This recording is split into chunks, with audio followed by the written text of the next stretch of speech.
Tamil News. வணக்கம். நீங்கள் இணைந்திருப்பது டிபிசியின் மாலை செய்திகளுடன். இலங்கையின் எதிர்வரும் ஜனாதிபதி தேர்தல் மீது சர்வதேச கவனம் பெருமளவில் குவியத் தொடங்கியிருக்கிறது. தேர்தலுக்கு முன்னரான கள நிலவரங்களை மதிப்பீடு செய்வதற்கு ஐரோப்பிய ஒன்றியம் ஏற்கனவே அதன் நிபுணர்களை இலங்கைக்கு அனுப்பத் தொடங்கியிருக்கிறது.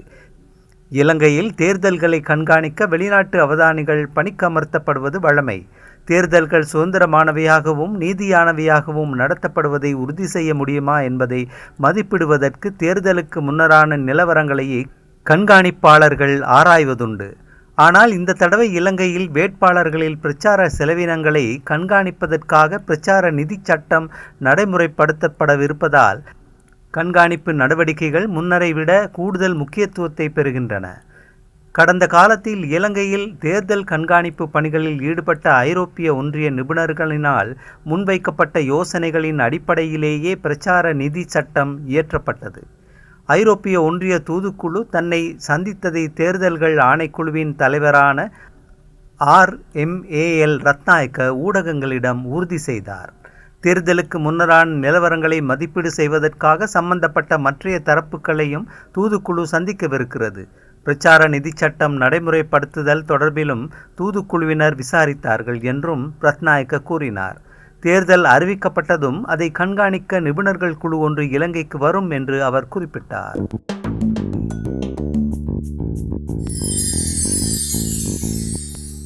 கொழும்பில் உள்ள அமெரிக்க தூதுவர் ஜூலி சாங் இவ்வாரம் தேர்தல்கள் ஆணைக்குழுவின் உறுப்பினர்களை சந்தித்து பேசியதை அடுத்து நாட்டின் தேர்தல் செயல்முறைகள் தொடர்பான செயற்பாடுகளில் அவர் தலையீடு செய்கிறார் என்று பரவலாக குற்றச்சாட்டுகள் கிளம்பியிருக்கின்றன. ஆனால் அமெரிக்க தூதுவருடனான சந்திப்பு சம்பிரதாய முறையில் அமையாத ஒரு சாதாரண சந்திப்பு என்று தேர்தல்கள் ஆணைக்குழுவின் தலைவர் ரத்நாயக்க கூறியிருக்கிறார். கடந்த செவ்வாய்க்கிழமை நடைபெற்ற சந்திப்பின் போது ஜூலி சாங் ஆணைக்குழுவினால் உத்தியோகபூர்வமாக அறிவிக்கப்பட்டிருப்பதன் பிரகாரம் எதிர்வரும் செப்டம்பர் 17ஆம் திகதிக்கும் அக்டோபர் 16ஆம் திகதிக்கும் இடைப்பட்ட நாட்களில் ஜனாதிபதி தேர்தல் நடைபெறுமா என்று தங்களிடம் கேட்டதாக ஊடகங்களிடம் ரத்நாயக்க கூறினார். தேர்தல் செய்முறைகளை பற்றி பேசுவதிலேயே அந்த சந்திப்பின் கவனம் செலுத்தப்பட்டது. தேர்தலுக்கான திட்டங்கள் குறித்தும் ஆராயப்பட்டது. 30 நிமிடங்கள் மாத்திரமே நீடித்த அந்த சந்திப்பில் தேர்தலில் செல்வாக்கு செலுத்தும் வகையிலான எந்த கருத்தும் வெளிப்படுத்தப்படவில்லை.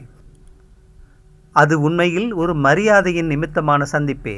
அமெரிக்க தூதரகம் 2 வாரங்களுக்கு முன்னர் கேட்டுக்கொண்டதற்கு இணங்கவே இவ்வாரம் தூதுவருடனான சந்திப்பு இடம்பெற்றது என்றும் தேர்தல்கள் ஆணைக்குழுவின் தலைவர் தெரிவித்தார். இலங்கையின் உள்நாட்டு விவகாரங்களில் அமெரிக்கா தலையீடு செய்கிறது என்று இந்த சந்திப்புக்கு பிறகு சமூக ஊடகங்களில் பெருவாரியான கண்டன பதிவுகள் வெளியாகின என்பது குறிப்பிடத்தக்கது.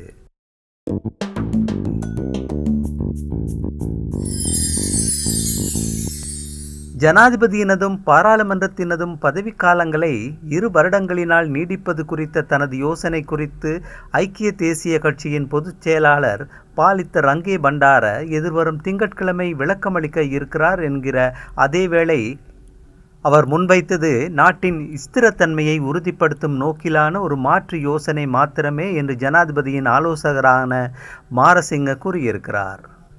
ரங்கே பண்டார நேற்று முன்தினம் செய்தியாளர்கள் மாநாட்டில் முன்வைத்த யோசனை தொடர்பில் கடுமையான கண்டனங்கள் வெளியானதுடன் ஜனாதிபதி தேர்தல் இவ்வருடம் நிச்சயமாக நடத்தப்படும் என்று ஜனாதிபதியும் பிரதமரும் உத்தரவாதம் தந்திருப்பதற்கு மத்தியில் மாரசிங்க இத்தகைய கருத்தை வெளிப்படுத்தியிருக்கிறார்.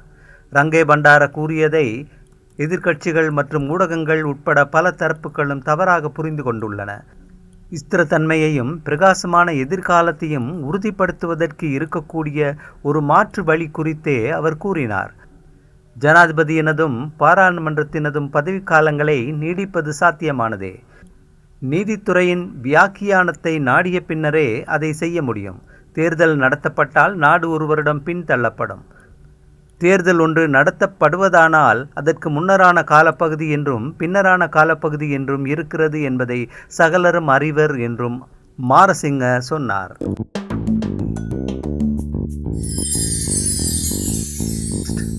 ஸ்பெயின், அயர்லாந்து, நோர்வே ஆகிய நாடுகள் பாலஸ்தீன அரசை முறைப்படி அங்கீகரிப்பதன் பின்புலத்தில் இலங்கையும் பாலஸ்தீன அரசை அங்கீகரிக்க தயங்கக்கூடாது என்று இலங்கையின் ஓய்வு பெற்ற வெளியுறவு செயலாளர் HMGS பல்லியக்கார வலியுறுத்தியிருக்கிறார். மத்திய கிழக்கில் காசா பள்ளத்தாக்கில் தீவிரமடையும் மோதல்கள் குறித்து வெளியுறவு சேவையில் நீண்டகால அனுபவங்களை கொண்ட பலிஹக்காரவிடம் கொழும்பு ஆங்கில பத்திரிகை செய்தியாளர் கேட்டபோது, பாலஸ்தீனத்துக்கு இருக்கும் அரசு உரிமை தொடர்பில் இலங்கை தெளிவான நிலைப்பாட்டை கொண்டிருக்க வேண்டியது அவசியமாகும். ஏனென்றால் 3 தசாப்தங்களுக்கும் அதிகமான காலத்துக்கு முன்னர் பாலஸ்தீன அரசு அந்தஸ்தை இலங்கை அங்கீகரித்திருந்தது என்றும் குறிப்பிட்டார். பாலஸ்தீனத்துடன் வெகு முன்னதாகவே ராஜதந்திர உறவுகளை ஏற்படுத்தி கொண்ட நாடுகளில் இலங்கையும் ஒன்று. கொழும்பில் பாலஸ்தீன தூதரகமும் இருக்கிறது என்று பலிஹக்கார சுட்டிக்காட்டினார்.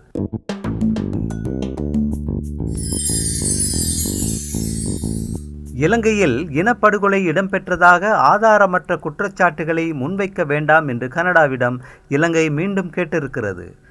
கனடாவின் சர்வதேச அபிவிருத்திக்கான பிரதியமைச்சர் கிறிஸ்டோபர் மெக்லெனானை நேற்று முன்தினம் வெளியுறவு அமைச்சு அலுவலகத்தில் சந்தித்து பேசிய வெளியுறவு செயலாளர் அருணி விஜயவர்தன இதை வலியுறுத்தி கூறினார்.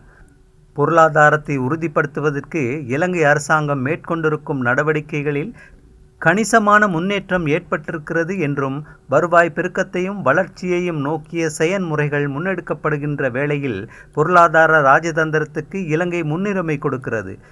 இந்த நடவடிக்கைகள் எல்லாம் சமாதானத்தையும் நல்லிணக்கத்தையும் மேம்படுத்துவதற்கான முயற்சிகளுடன் சமாந்தரமாகவே முன்னெடுக்கப்படுகின்றன என்பதை கனடிய பிரதியமைச்சரிடம் வெளியுறவு செயலாளர் விரிவாக விளக்கி கூறினார் என்று வெளியுறவு அமைச்சு வெளியிட்ட அறிக்கையில் கூறப்பட்டிருக்கிறது. இலங்கையில் இனப்படுகொலை இடம்பெற்றதாக அண்மை காலமாக கனடாவின் உயர்மட்டத்தில் கூறப்பட்டு வருவது குறித்த இலங்கையின் ஆட்சேபத்தையும் வெளியுறவு செயலாளர் கனடிய அமைச்சரிடம் தெரியப்படுத்தினார் என்றும் அறிக்கையில் குறிப்பிடப்பட்டிருக்கிறது.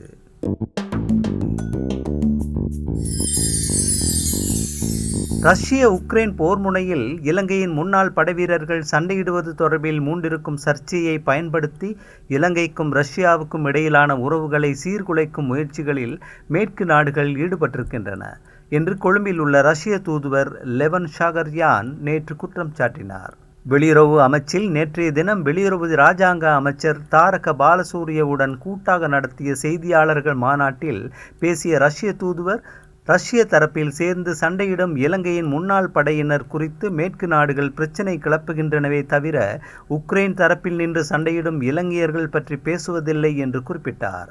இலங்கையின் முன்னாள் படைவீரர்கள் ஆட்கடத்தல் கும்பல்களினால் கூலிப்படைகளாக சேர்க்கப்படுவது தொடர்பான பிரச்சினை குறித்து ரஷ்ய அதிகாரிகளுடன் ஆராய இலங்கை தூதுக்குழு 5ஆம் தேதி மாஸ்கோ செல்கிறது என்றும் செய்தியாளர் மாநாட்டில் அறிவிக்கப்பட்டது. அந்த செய்தியோடு நிறைவு பெறுவது இன்றைய மாலை செய்திகள். மீண்டும் நாளை காலை வழமை போல் டிபிசியின் தமிழ் செய்திகளுடன் சந்திப்போம். வணக்கம்.